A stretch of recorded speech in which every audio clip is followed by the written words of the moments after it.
71% पाणी 29% जमीन, एवढा मोठा महासागर द्वारकेकडे देवानं अंगाच्या हाताचा एक केस उपटला. किती? एक. हाताचा एक केस उपटला, देवाच्या अर्ध्या केसात अख्खा महासागर मावला. एवढा देव विशाल आहे. मनोज गर्व मोचनम विशाल लोल लोचनम अनंग रंग सागर मनमानि कृष्ण नागर बसै व्रजै कमण्यनम समस्त पाप खण्डनम स्वभक्त चित्तरंजनम सदानंदनम. अनंत सागर एका कणात मावतील एवढा विशाल देव, पण राहतो कुठे? स्वभक्त चित्तरंजनम हृदय मंदिरी शोधोणी पाहे. मग तुम्ही मला सांगा, तुमची एवढी एवढी पुळी कुणाच्या नाकात घालायची? केवढा आहे देव, कुठे ठेवायची? म्हणून विचार करा. Think about it. जास्त काही विचार आम्हाला करायचा नाही, आम्हाला विचार याच गोष्टीचा करायचा आहे. जर इथं राहतोय तर इथं साठवायचा कसा? तर विषय तो त्यांचा. इथं साठवायचा आहे तर विषय नारायण करा. कसा करा? गुरुभकांच्या पायाखाली बाळ तुडवलं गेलं तरी नवलाची गोष्ट ऐक सखे बाई कुंभाराने बाळ तुडविले. काय अवस्था आहे संतांची महाराज, नाही का? काहीच नका रे. बोलावा विठ्ठल, पहावा करावा विठ्ठल, जीवे भावे. आम्ही तेवढं जरी केलं तरी परमात्मा आमचा आहे. पण आमचा भक्त परमात्म्यावर विश्वास असला पाहिजे. 7 वर्षाची जनाई दळण दळतीये, परमात्म्याला हाका मारतीये, देव येतो. किती वर्षाची? 42 माणसाचं कुटुंब, घर बसले हाका मारतीये. द्वारकेचा राणा देव येतोय. उभ्या का फुकवे तुके तू ये रे पा विठ्ठला, उभ्या का फुकवे तू ये रे पा विठ्ठला, उभ्या का फुकवे तुके तू ये रे पा विठ्ठला, उभ्या का फुकवे तुके तू ये रे पा विठ्ठला. पाठीमागे म्हणाल माय मावल्या, म्हणाल का ग माय मावल्या? प्रेमाने काय वाजवू नका. सासू आणि सासरा फिरतो तिसरा,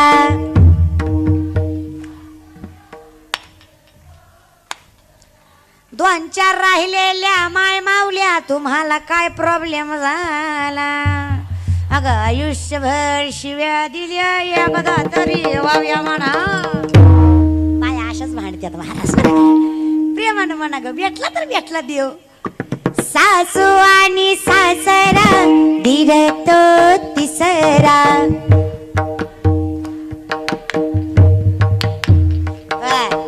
उभ्या का उभरतारा तू ये रे पा विठ्ठला,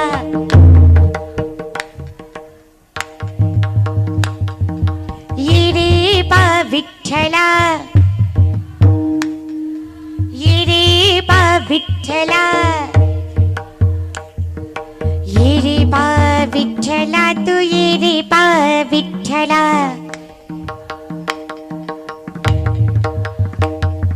प्रपंच दळण दळिले पीठ म्या भरिले,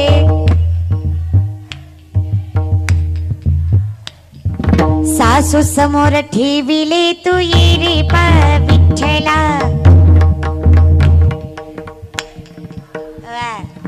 ये रे पा विठ्ठला. त्यांच्या काही एकट्याचाच हाय का? अरे तुम्ही विमाना, त्यांनी काही उक्त घेतलंय होय रे?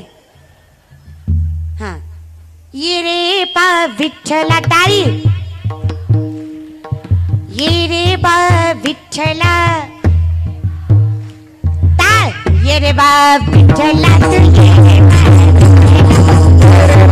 विठ्ठला, तू ये रे बा विठ्ठला, ये रे बा विठ्ठला, तू ये रे बा विठ्ठला, ये रे बा विठ्ठला, तू ये रे बा विठ्ठला.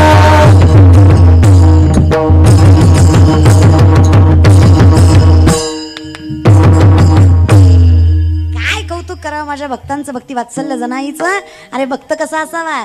सीतामाई भांगात सिंदूर भरत होत्या, मारुतीराया आले, विचारतात, आई काय करताय हो? काही नाही म्हणे मारुतीराया, जेवढं भांगात सिंदूर जास्त भरल माझ्या नवऱ्याचं आयुष्य वाढतंय. शो बाबा गेला ना, सगळा सिंदुरानं भरूनच आला, असा लाल लाल असं गाल, शिफ्टी बी लाल लाल. सीताबाई म्हणल्या मारुतीराया हे काय केलं? काही नाही म्हणे, सिंदूर लावून आलोय. ते म्हणे का? तुम्हीच म्हणले की सिंदूर जेवढं जास्त लावीन तेवढं नवऱ्याचं आयुष्य वाढतंय. माझा भीती नवराच आहे, मी सगळ्या अंगाला लावलंय. आता किती वाढेल विचार करा. याला भक्ती म्हणायची आहे. निरागस आहे पण प्रेम किती आहे. 70-75 वर्षाची म्हातारी दारात कृष्णाची रांगोळी काढतीये. उद्धव विचारतोय, आई काय गोड देव काढलास ग, एवढा सुंदर देव तुला जमलं कसा. म्हातारी म्हणली, आयुष्यभर त्याला बघू बघू तर जगले, लय प्रेम आहे रे.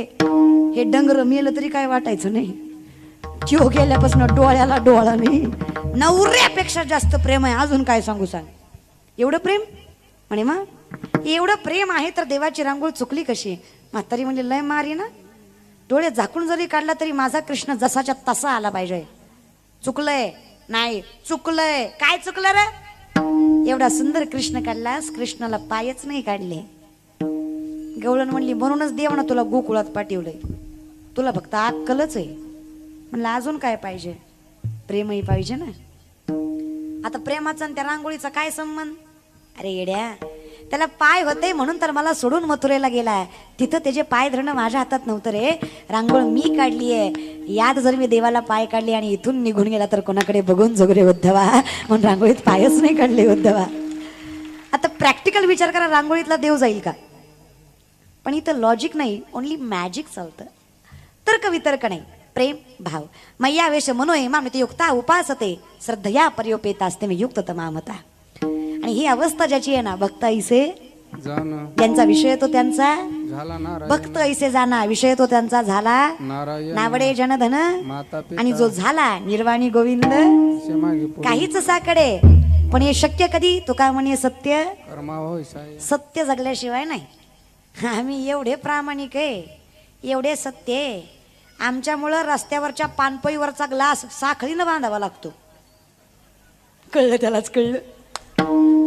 किराणा दुकानदाराचा पेन सुतळीनं बांधलेला असतो, त्याला माहिती गावलं इमानदार आहे. आमच्या देशात हजाराचा बंडल ज्याच्या खिशात तिचंच नाव दारिद्र्य रेषात. कळलं त्यालाच कळलं. आम्ही एवढे प्रामाणिक लोक आहे. चोर पकडायची मशीन होती, जपानमध्ये आणली, तासात 20 चोर गेले. ऑस्ट्रेलियात आणली, तासात 30 चोर गेले. तीच मशीन भारतात आणली, 15 मिनिटात मशीनच चोरीला गेली. आमच्यासारखा देशच नाही महाराज. आम्ही अरे आम्हाला फक्त माझी गाडी, माझी माडी, माझी दाढी, माझी बॉडी, माझ्याच बायकोची गलगल साडी. तुझी दाढी जळू पण माझी बिडी फिट. कधी कधी जे आपल्यासाठी मेले का फाशीला, ते बिचारे वर बसून विचार करत असतील. ते म्हणत असतील, यहाँ कोई मरे वोटो के लिए तो कोई मरे नोटो के लिए. यहाँ कोई मरे वोटो के लिए तो कोई मरे नोटो के लिए. भगत सिंह सुखदेव भी सोचते होंगे हम भी मरे किन हरामजादों के लिए. कोणासाठी मेलो बाबा. अरे ह्यानं पैशा पायी असा सरपंच केला ज्याला सही सुद्धा ये ना. त्या अंगठ मारू मारू बी असा. मास्तर म्हणला सरपंच झेंडा वंदन, सरपंचाला राष्ट्रगीत पाठ नाही ते कोण भरायला. मास्तर म्हणले सरपंच झेंड्याची दुरी वाढा, सरपंचानं अशी दुरी वडली झेंडा खाली सरपंच वर गेला. वरून गाव बघत होता. गाव म्हणला सरपंच चुकला काय. अरे चूक आपली आहे. आज भ्रष्टाचार वाढतोय त्याचं कारण आहे आपली नीतिमत्ता ढासळली आहे. आपण आज क्वार्टरीवर, कोंबडीवर आणि हजारावर मतदान करतो ना, त्याच्यामुळे आपल्याला भ्रष्टाचार पदरात पडतो. काय राहिलं रे. काही शेतकऱ्याचं जीवन तर आहे मला सांगा ना. अरे मी तर म्हणते सरकारपर्यंत माझा कधी आवाज पोहोचला ना तर त्यांना सांगेन, लोकशाही चालवायची तर शिवशाही सारखी चालवा. अरे आज दर आठवड्याला महाराष्ट्रात एक शेतकरी आत्महत्या करतो. पोराच्या मांसावर बापाची नजर पडावी इतका भीषण दुष्काळ शिवकाळात सुद्धा होता, तरी एकाही शेतकऱ्यानं आत्महत्या केली नाही. हे वैभव माझ्या शिवशाहीचं आहे म्हणून कौतुक मला इतिहासाचं आहे.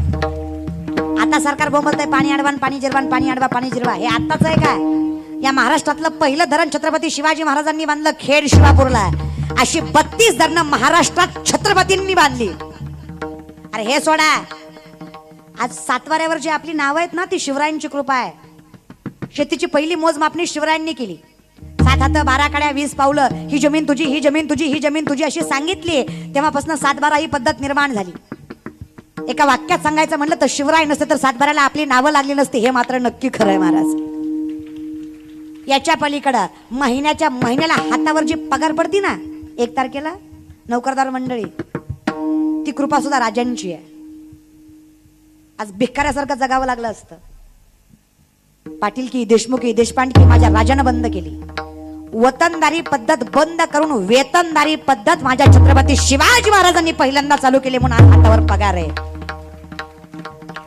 कौतुक माझ्या संतांचं, माझ्या शिवरायांचं. काय करायचं माहितीये, या महाराष्ट्रातले कर्ज माफ करणारे पहिले महापुरुष म्हणजे जगद्गुरु तुकोबाराय. हे लक्षात घ्या.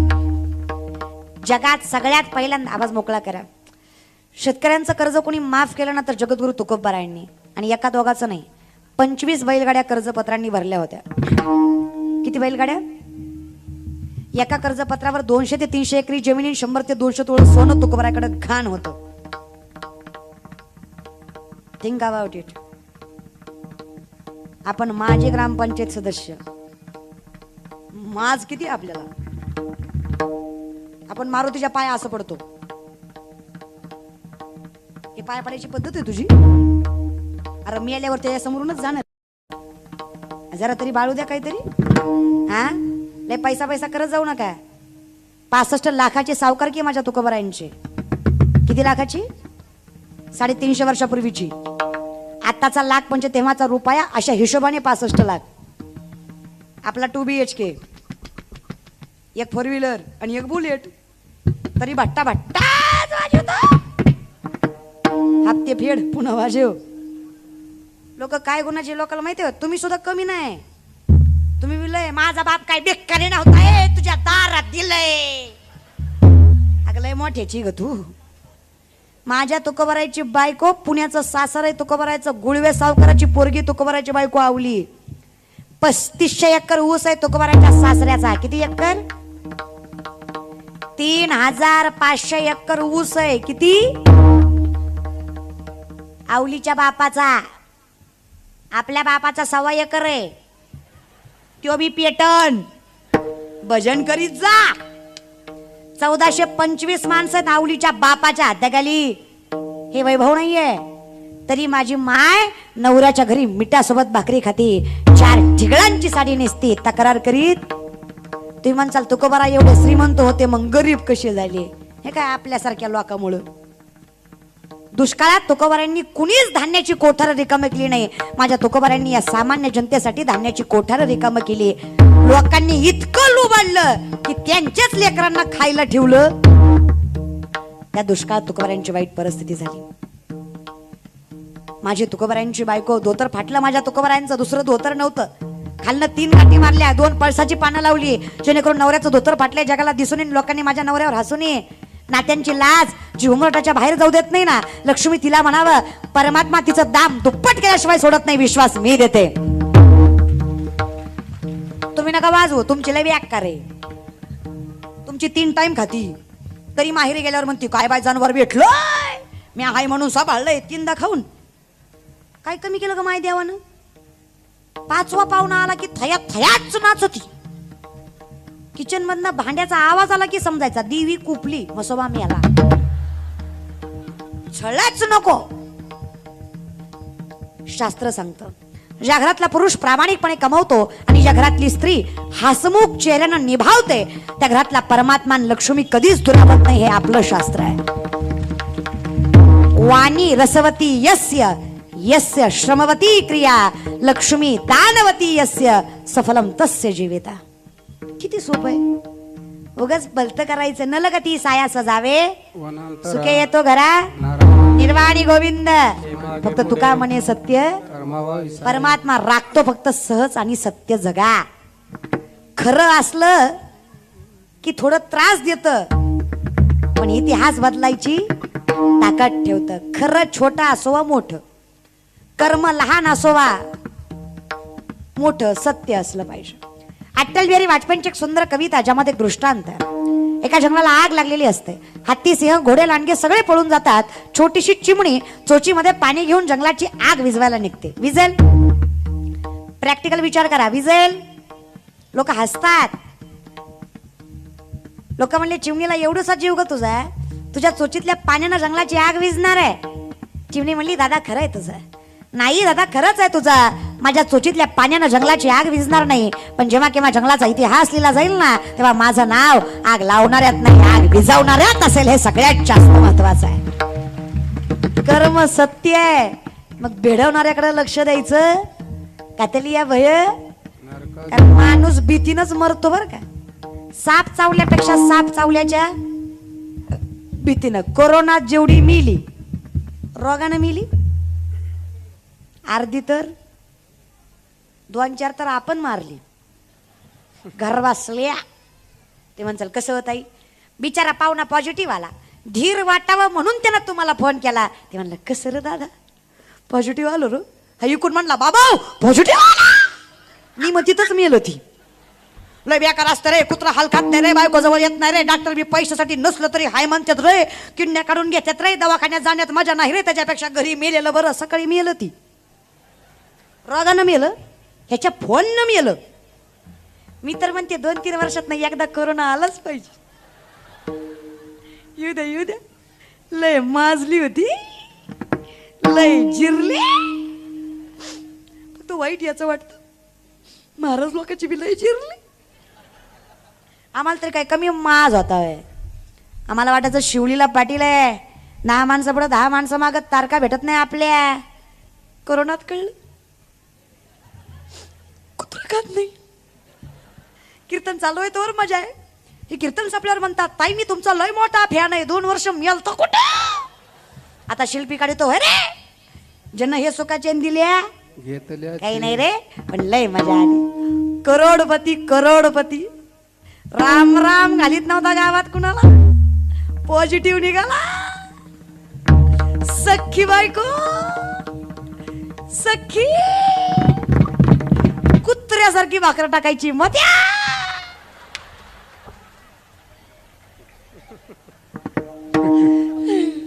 नवरान मोत्या एकाच कुटीला होता. पण कोरोनात एक गोष्ट लईच चांगली झाली. तू म्हणचाल चांगलं काय झालं नाट्या सुद्धा पुरी खपल्या. तिचं काही इतकं नाक ती मी फुलाच्या गाडीत हसत गेली.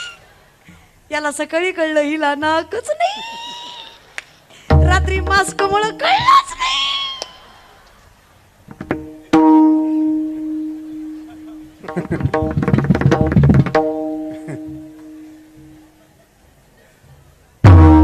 लय मजा आली. पण काही म्हणा विनोद राहू द्या पण प्रत्येकाला कळालं वेळ प्रत्येकाची येते. आज तो श्रीमंत आहे उद्या आज तो गरीब आहे उद्या आपण. म्हणून एकत्रितपणा फार महत्वाचा आहे. एकत्रित होऊन जगा. या जिद्दीचं बळ एवढं मोठं आहे ना एकाच मध्येचं बळ एवढं मोठं आहे ना. हे स्वराज्य निर्माण झालं हे माझ्या 18 पकड आणि 12 बलुतेदार या सगळ्यांमुळे. 18 पकड जाती 12 बलुतेदार एकत्र करून स्वराज्य निर्माण झालं. नाहीतर हे शक्य. आज अष्टप्रधान मंडळाचा अध्यक्ष मुस्लिम होता. इथे प्रत्येक